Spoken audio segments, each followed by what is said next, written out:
Bonjour à tous, vous écoutez l'émission Compte à rebours présentée par Thérèse Pan pour Radio Taïwan International.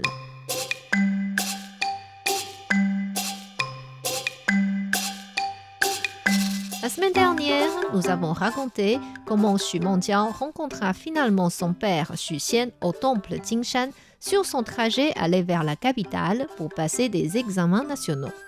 Ayant compris que son père voulait rester moine, il le quitta avec regret et continua son chemin.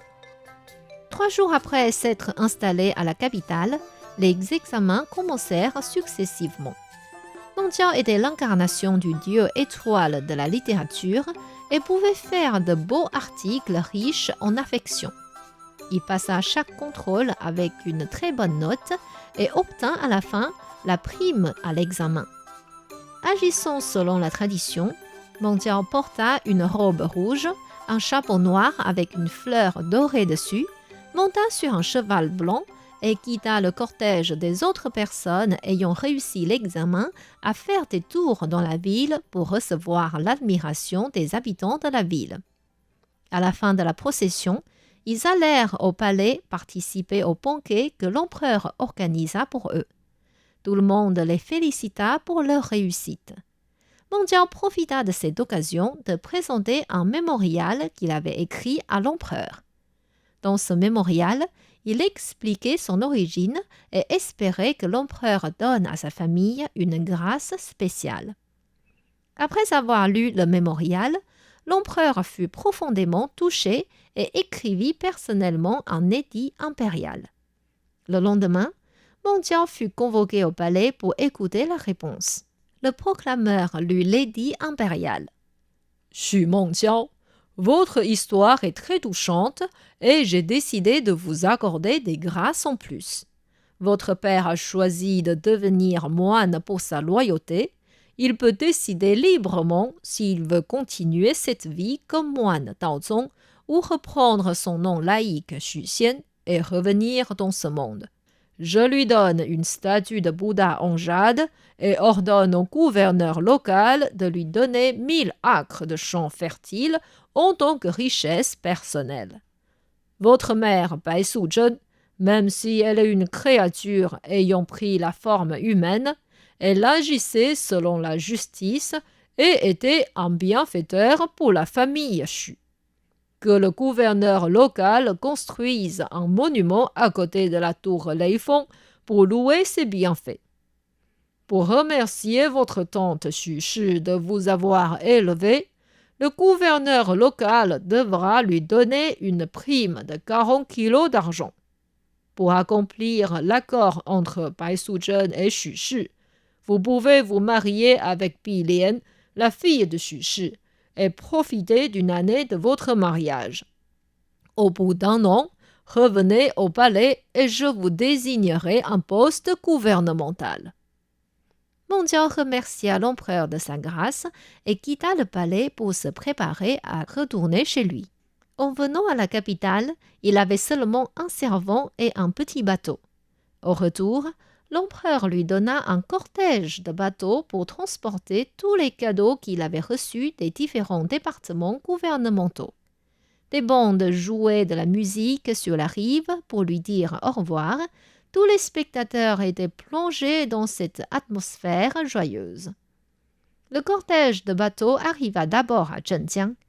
Après avoir reçu l'édit impérial, le gouverneur local accompagna Mengjiao au temple Jingshan pour donner des cadeaux aux moines Daozong, et les moines les accueillirent avec un banquet végétarien.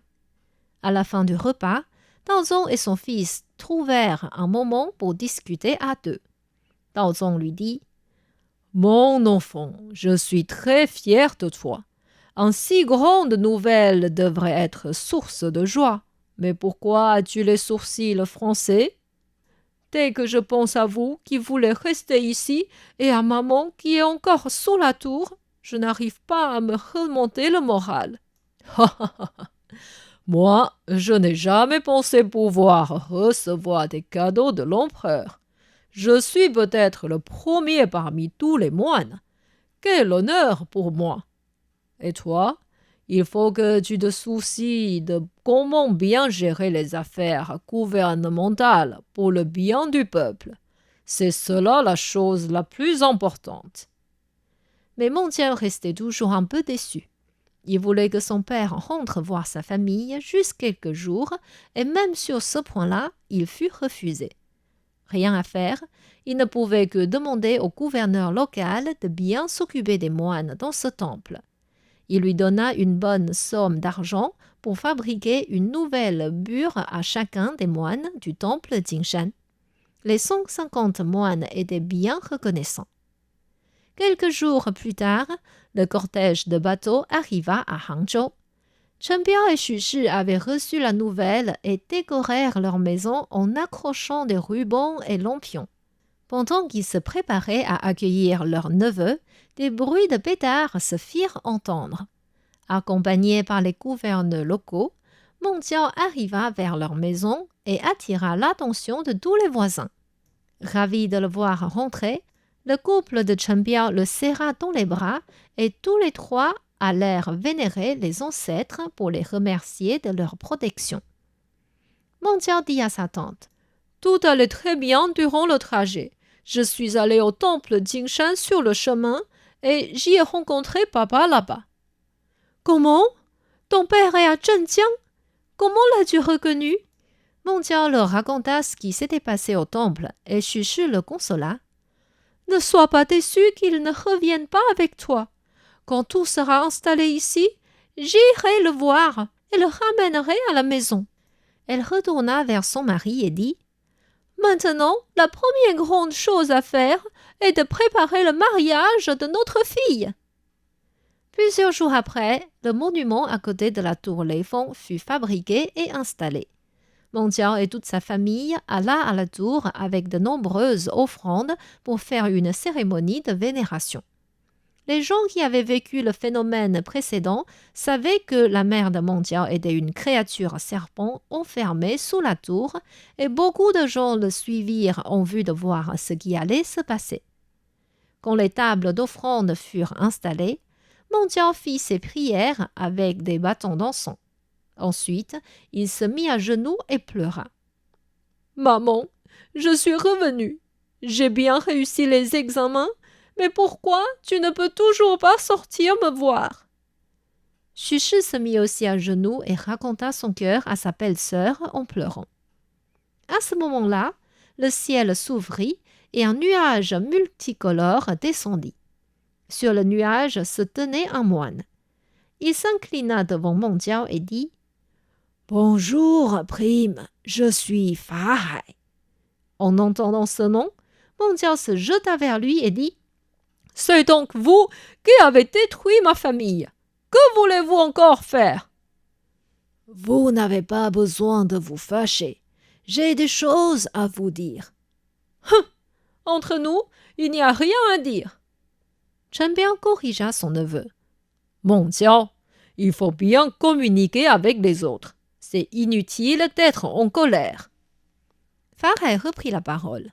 « Votre mère est une créature serpent avec plus de 1000 ans de pratique. C'est à cause d'elle que de nombreuses personnes se sont retrouvées mortes noyées à Zhenjiang. Pour la punir, le Bouddha m'a ordonné de l'enfermer sous cette tour. Durant ces 20 ans, elle s'est concentrée sur la pratique et a épongé ses dettes. Maintenant, je suis venu sous l'ordre du Bouddha pour la libérer, car elle peut aller au monde des immortels. C'est son seul souhait et vous devez être content pour elle. Si elle peut vraiment sortir d'ici, je laisserai tomber tous mes ressentiments. Mais si vous ne pouvez pas la libérer, je vous le ferai payer de votre vie. » Il n'y a aucune difficulté. Fa Hai tapa le sol 3 fois avec son bâton zen et la terre s'ouvrit. À l'instant même, une lumière blanche sortit du trou et devint une belle femme. Ravi, Meng Jiao se jeta vers elle et cria: « Maman, maman, je peux enfin vous voir. »« Mon fils, je suis désolée que ton enfance ait été dure pour toi. Je suis très contente de ta réussite aujourd'hui et reconnaissante envers ton oncle et ta tante. Ensuite, elle tourna la tête et demanda à Fa Hai. « Maître, est-ce que mes 20 ans de pratique sont suffisants pour réparer mes péchés ?»« Oui, c'est aujourd'hui que vous allez devant le Bouddha avec moi. » Et Xiaoqing, elle pourrait aller au monde éternel aussi ? Ne vous inquiétez pas d'elle. Elle est auprès du Bouddha Guan Shi Yin et si elle continue sa voie actuelle, elle ne sera pas loin de l'immortalité. À côté, Meng supplia sa mère de rentrer avec lui. Xu Shi lui dit aussi qu'il fallait au moins participer au mariage des enfants. Mais Fa Hai leur dit « S'il vous plaît, je dois exécuter l'ordre du Bouddha. Il faut que Bai Suzhen parte avec moi. » Il fit un signe avec sa main et un nuage descendit les prendre. En voyant sa mère le quitter, Meng Jiao pleura de chagrin et cria de tristesse. Chen Biao le consola. « Mon petit, c'est un grand honneur pour toi de voir de tes propres yeux ta mère quitter la souffrance et aller au ciel.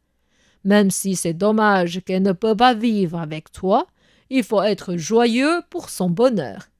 Allez, c'est l'heure de rentrer. » Quelques jours plus tard, Meng Jiao se maria avec Bi Lian. Il obéit à l'ordre de l'empereur et resta un an chez lui avant de retourner à la capitale pour travailler. Sur son chemin vers la capitale, il voulait revoir son père au temple Jingshan. Or, les moines lui dirent que le moine Daozong avait quitté le monde durant sa méditation, signe d'obtention de la voie éternelle. En demandant la date, c'était exactement le même jour et à la même heure que l'ascension de Bai Suzhen. Meng Jiao comprit que c'était une grande grâce que le Bouddha avait faite pour sa famille. Il prit ainsi courage avec un cœur reconnaissant vers sa propre nouvelle aventure.